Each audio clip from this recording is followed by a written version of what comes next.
A chegada dos jesuítas no Espírito Santo foi em 1551. Veio o padre Afonso Braz com o irmão. Eles vieram instalar a missão dos jesuítas aqui na capitania, que era ainda muito nova e que vivia uma fase de muita dificuldade, acossada pelos índios, tinha vivido uma revolta indígena violenta que quase expulsou os portugueses, e a sede tinha sido transferida para Vitória pouco antes, um ano antes da chegada dos jesuítas. Afonso Braz foi principalmente o construtor do chamado Colégio dos Jesuítas.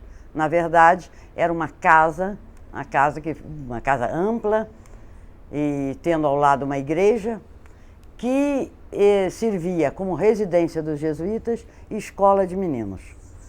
Chamou-se a Casa de Santiago. Como havia uma escola, ela foi chamada de colégio desde os primeiros tempos, e essa denominação ficou. Mas, na verdade, ela só se tornou um colégio 100 anos depois, um século depois, quando passou a ter cursos de humanidades, um curso mais adiantado, né? Nos primeiros tempos, a escola tinha só educação elementar. Essas escolas faziam parte de uma tática dos jesuítas para penetrar entre os índios e levá-los à cristianização.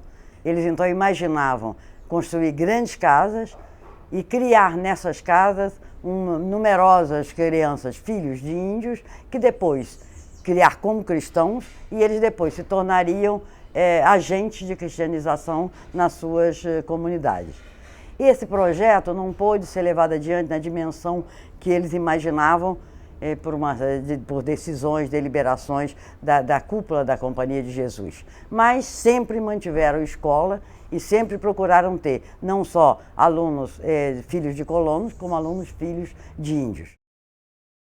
Eles chegavam e construíam uma pequena casa que servia para a recepção dos meninos, né? E como igreja também, onde eles dormiam, inclusive. Depois que eles estavam fixados no local, é que eles escolhiam um lugar, vamos dizer assim, privilegiado, né? Onde eles pudessem fixar a casa definitiva. Eles trouxeram aquilo que eles viram em Portugal, logo que a ordem foi fundada e foi recebida em Portugal pelo rei Dom João III, né? Era uma quadra, porque o Colégio de Santo Antão, onde eles estiveram em Lisboa, que foi o primeiro prédio que eles possuíram no mundo, né? Era assim, era uma quadra, quer dizer, era um quadrado com um claustro no meio. Então você tinha, a igreja ocupava um lado da quadra, e a construção do colégio se fazia à volta desse pátio interno, tá certo? Com a primeira parte a ser construída era sempre a parte aderida à fachada da igreja. Depois os outros cômodos iam sendo construídos à medida que fossem necessários, né? Já no final do século XVI havia essa preocupação com essa uniformidade.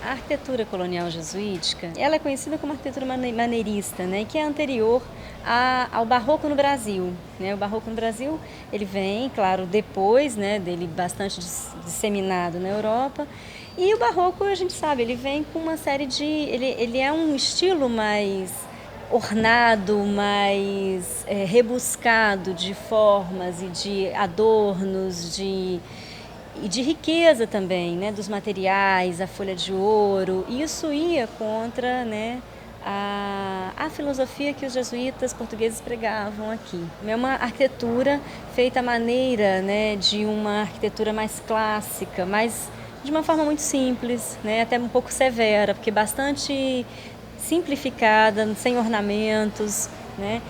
E o barroco não, o barroco ele já entra, né, do século XVIII, porque é uma arquitetura construída no período colonial, né, e o estilo barroco ele foi muito vigente no período colonial, mas numa fase posterior aos jesuítas. E o colégio em si, do Espírito Santo, ele foi construído em 1573, foi quando começou a construção. Só podia haver construção com autorização do provincial, o provincial veio a Vitória para fazer umas coisas, né, junto com um grupo, e eles estavam embarcando para Salvador quando em Linhares, mais ou menos, houve um temporal e o navio afundou.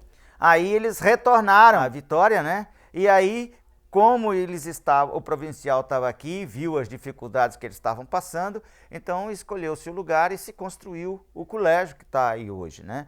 Lógico que já com as modificações que aconteceram depois. O nome Santiago aí deve ser em homenagem a Santiago de Compostela, que era local de peregrinação, né? Que é local ainda de peregrinação, né? A ideia deles era no final do século XVI, já com projeto que deveria ser aprovado em Roma, né, pelo geral da ordem. Esses projetos viriam para cá para fazerem uma unidade na construção.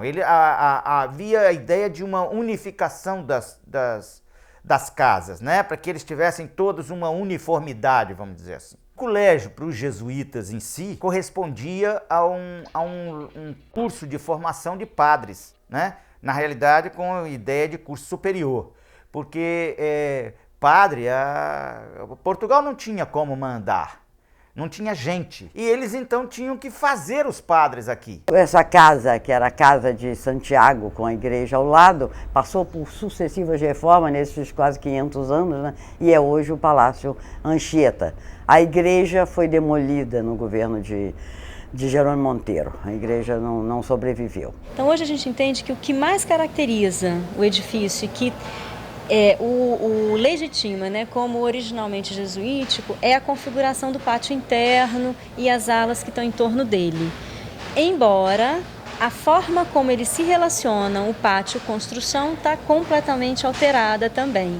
Hoje, o palácio, né, as alas em torno desse pátio, elas dão as costas para esse pátio. Você tem hoje janelas de báscula e não janelas rasgadas como antigamente existiam, que eram janelas que iam da verga até o piso, com guarda-corpo. Você abria como uma porta e tinha um contato muito mais próximo de visualização, de ligação, né? Espacial mesmo, pátio e edifício. Esse, na verdade, seria assim, o elemento mais forte que restou, que é essa organização. O Afonso Braz era principalmente o construtor da ordem, construtor arquiteto, como se poderia dizer, da ordem dos jesuítas. De maneira que ele ficou aqui apenas 3 anos ocupado com essa construção. Depois de 3 anos, ele foi enviado para São Paulo, aonde se instalava um colégio tal, o famoso Colégio de São Paulo. E quem veio para cá substituí-lo foi Braz Lourenço, foi quem realmente consolidou a missão dos jesuítas aqui no Espírito Santo. Ele ficou aqui 10 anos, né, um período muito difícil. Toda essa primeira fase foi muito difícil, continuava o conflito aberto com os índios. Afonso Braz ficou muito impressionado com a quantidade de escravos indígenas que ele encontrou aqui, de maneira que essa escravização dos indígenas contínua era uma fonte de conflitos que azedavam as relações entre os próprios jesuítas e os colonos, do modo geral, entre eles os jesuítas e os indígenas livres. De maneira que nenhum dos dois conseguiu fazer nenhum trabalho de catequese com índios livres, apenas com os índios escravizados. Eles então vão mudar a sua política e vão imaginar, principalmente o padre Manuel da Nóbrega, que é o chefe da missão, que é a grande cabeça desse período, junto com o padre Luiz da Gran, que será o substituto de Nóbrega na direção dos jesuítas aqui no Brasil. Né? E eles vão elaborar essa nova política, a política do aldeamento forçado, obrigar os indígenas a se colocarem em aldeias sob a direção dos jesuítas. Só assim, segundo eles, conseguiriam verdadeiramente cristianizá-los. Aqui no Espírito Santo, a maior parte do aldeamento foi feita assim, dessa forma. Né? Foi menos pela violência e mais por essa... É violência também, mas é uma violência indireta. Né? Violência indireta. A violência dos colonos leva os índios a procurar aceitarem a proteção dos jesuítas nas aldeias. Mas, para começar, não foi possível com os indígenas que aqui viviam, que eram tão arredios, tão avessos aos portugueses. Então, eles começaram com os índios que vieram do Rio de Janeiro, chamados maracajás. Os maracajás eram chefiados por Maracajaguaçu, que traduzindo é gato grande, né? Eles eram um grupo tupiniquim, aliado dos portugueses no Rio de Janeiro, que vivia na Ilha do Governador. E de lá eles estavam sendo expulsos pelos tamoios, que são os tupinambás do Rio de Janeiro, né? Luta já antiga contra os tamoios, os maracajás estavam sendo derrotados nesse momento, que era o momento da instalação dos franceses, aliados dos tamoios.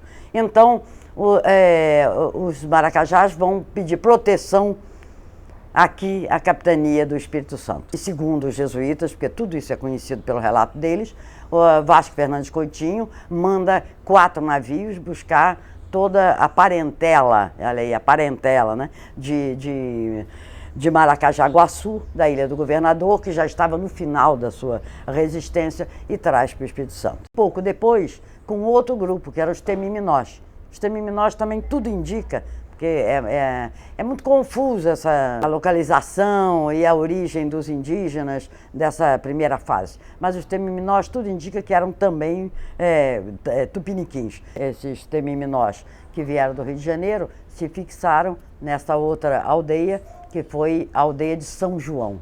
A aldeia de São João também mudou na região de Carapina. Também mudou um pouco a sua localização, mas acabou se fixando no local onde há ainda uma igreja, né?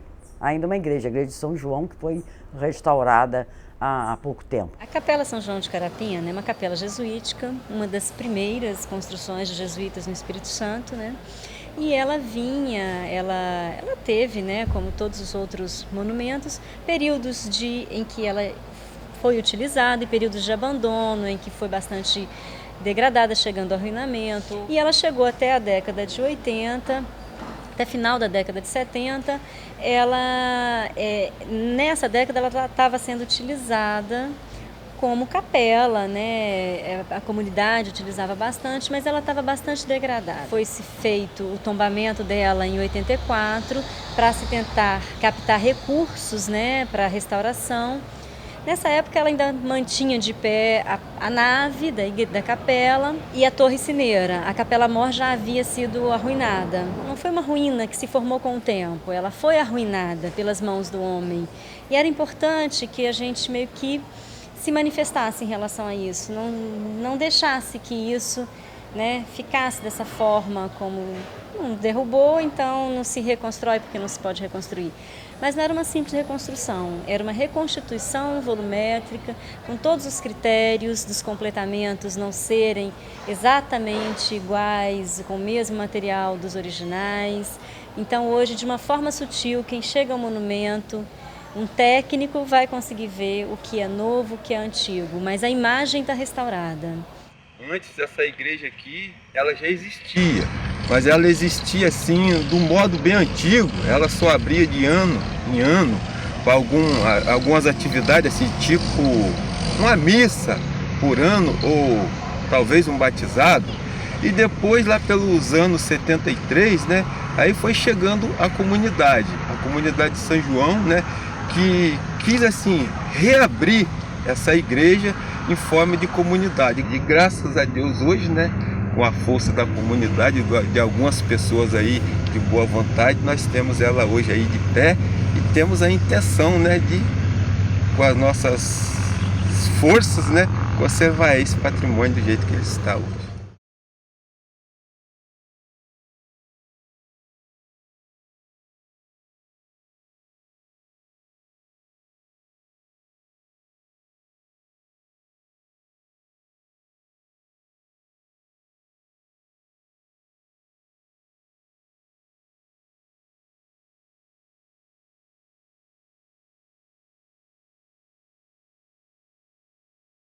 A preocupação maior dos jesuítas era exatamente os índios, né?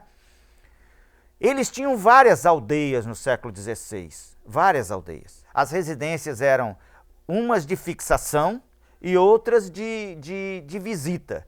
E normalmente eles iam de visita a essas aldeias dessa de fixação, né? Residência fixa. A de residência fixa, uma delas foi a Nossa Senhora da Conceição. Essa Nossa Senhora da Conceição, que se tornou depois essa de São João Batista, né? Tinha de Nossa Senhora da Conceição, tinha de São João Batista.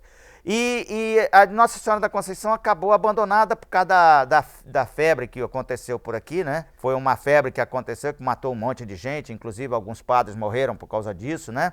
E eles atendiam os índios, que morreram também, muitos índios. Eles mudaram a residência para outro lugar e a Igreja da Conceição saiu, se supõe que poderia ser em Santa Cruz, né? Depois, com o problema das formigas em Santa Cruz, se passou para Nova Almeida.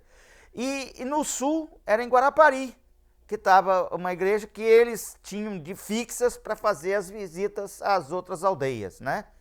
Com o tempo não tendo mais os padres, eles resolveram reunir os índios numa aldeia maior e aí construíram Nossa Senhora da Assunção em Anchieta. No período entre 1578 e 88, foram fundadas as principais aldeias indígenas, as mais duráveis que houve no Espírito Santo. É Heritiba e Reis Magos, e também Guarapari, que durou menos, na verdade, né? E, além disso, as antigas aldeias, Conceição e São João, receberam uma farta população de índios. Isso coincide com o período em que Anchieta foi provincial dos jesuítas no Brasil. Foi ele que deu um enorme impulso, foi o grande animador deste movimento missionário. Anchieta, depois que largou o provincialato, ele veio ser superior no Espírito Santo e continuou incentivando poderosamente esse movimento missionário. E, finalmente, já no fim da vida, quando deixou de ser superior no Espírito Santo, ele passou a residir em Heritiba. Então, a ação de Anchieta, que foi extremamente importante aqui no Espírito Santo, foi principalmente essa, de organizador, estimulador, empreendedor do movimento missionário em grandes proporções. Nessa época, o Espírito Santo foi o maior centro de missão jesuítica do Brasil. Os principais esforços foram concentrados aqui. Os jesuítas prepararam alguns sacerdotes que eles chamavam de sertanistas, eram chamados de sertanistas, igual aos outros que organizavam as bandeiras e as entradas em busca de metais preciosos, né? Mas aqui, no caso, as entradas tinham outro objetivo, que era trazer índios. A Anchieta, a finalidade dela era exatamente essa, de abarcar índios das vizinhanças, né?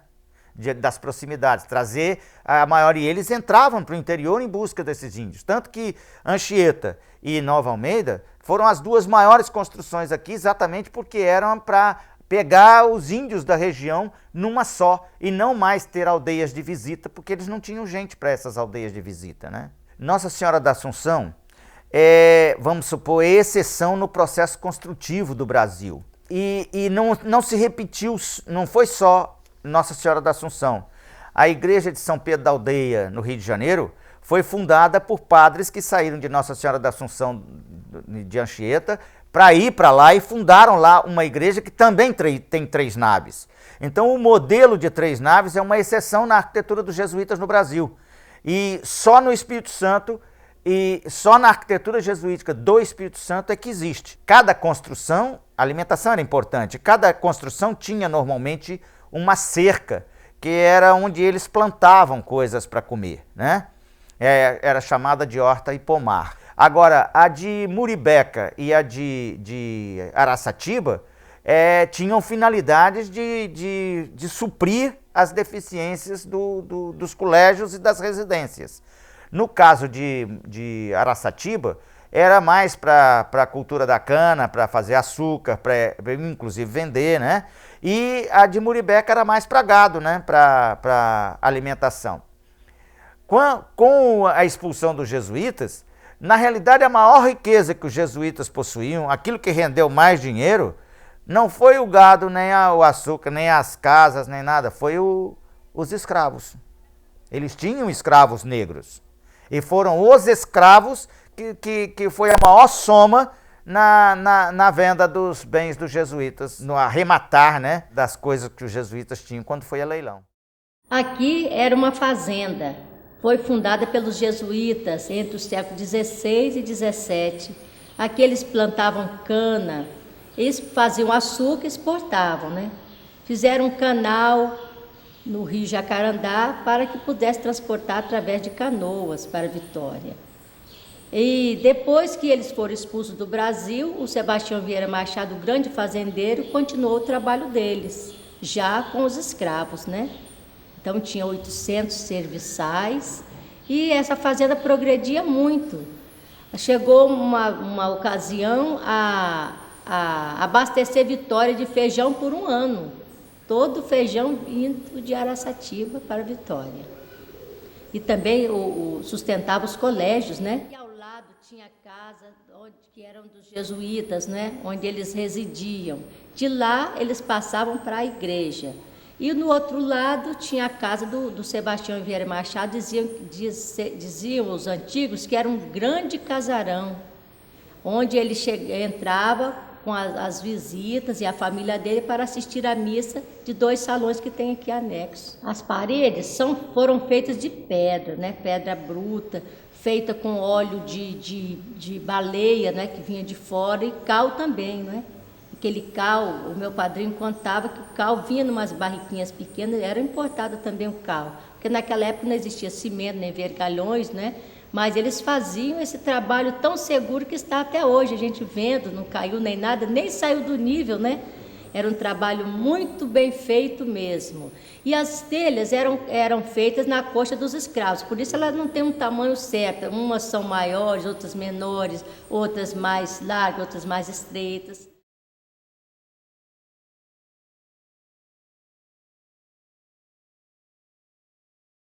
Que aqui era uma fazenda grande, Muribeca, onde tinha assim, usinas de cana, né? Mexia muito com esse negócio de cana, de açúcar. Estou aqui feitio, atendendo as pessoas que chegam, os fiéis, para poder pagar a promessa. E tem a comunidadezinha pequena, mas celebra sempre-se missa, todo dia 5 setor. Cada setor vem no mês celebrar no dia 5.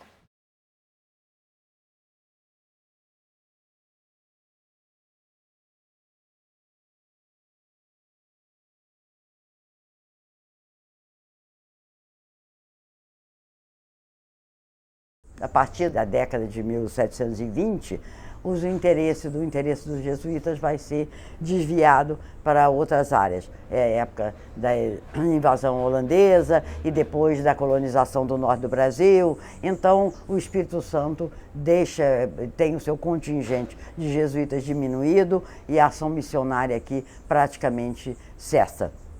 Mas algumas dessas aldeias vão resistir e se manter como aldeias indígenas até a expulsão dos jesuítas, já na segunda metade do século XVIII.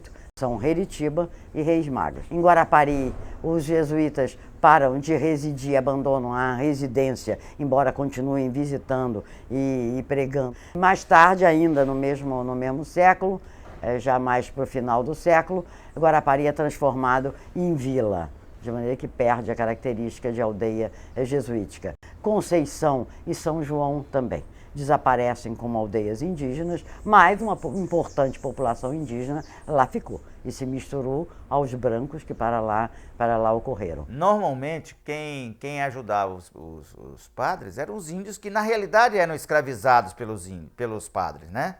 Eles é que faziam tudo, eles faziam isso a mando dos jesuítas, eles faziam até forte para o rei, né? Construíam até fortes para coisa, quer dizer que eles obedeciam aos jesuítas, eles se sentiam satisfeitos de trabalhar para os jesuítas, né?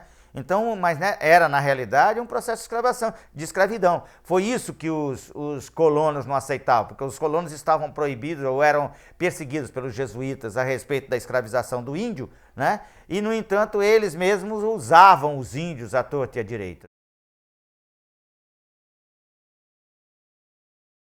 De maneira que são os índios os principais habitantes dessa terra até a metade do século XVII, sem dúvida nenhuma. A língua que aqui se falava era o tupi e, embora os índios tenham sido aculturados através das aldeias, através da ação dos jesuítas ou através da escravização, eles vão formar um substrato importante da população capixaba nessa época e vão influenciar de alguma forma, com muitos elementos culturais, a cultura que aqui se desenvolve.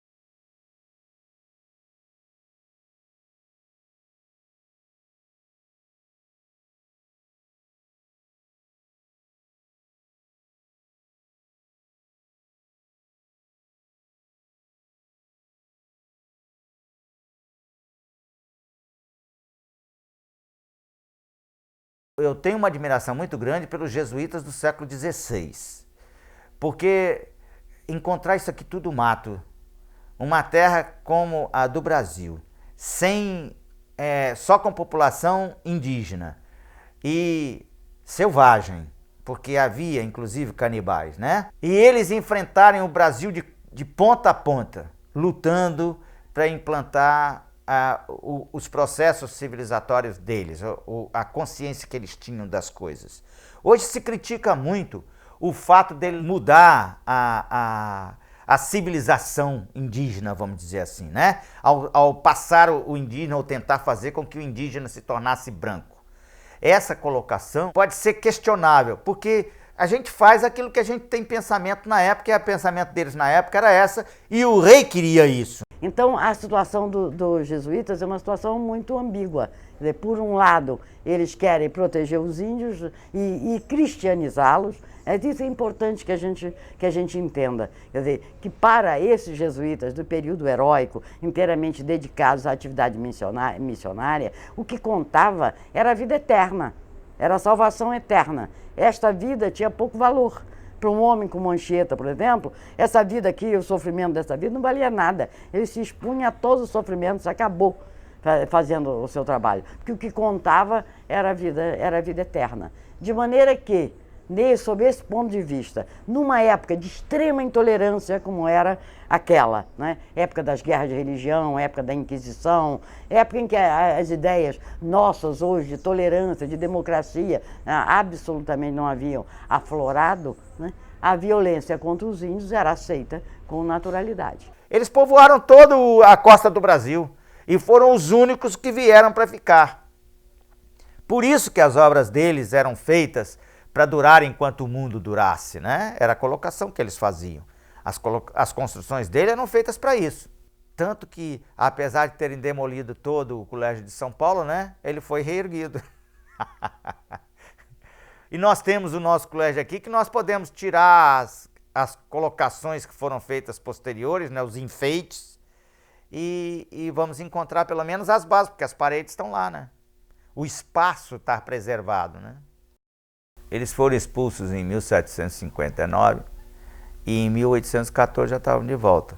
Então, essa expulsão foi relativa. Após a expulsão deles, né, dos jesuítas do Brasil, esses prédios foram confiscados pela coroa, né, e tinha também uma necessidade de apagar um pouco essa referência dos jesuítas. Então, o que eu acho que é importante aí é a gente colocar os homens na sua época. A história não está aqui para fazer julgamento algum, ela está para entender o que se passou, né? Isso por um lado. E nós outros também, né? Acho que é essa que deve ser a nossa atitude, tentar entender os homens no seu meio, na sociedade em que eles viviam, tal como ela era, e procurar ver então em que medida eles puderam transcender essa sociedade e ir além dela, etc.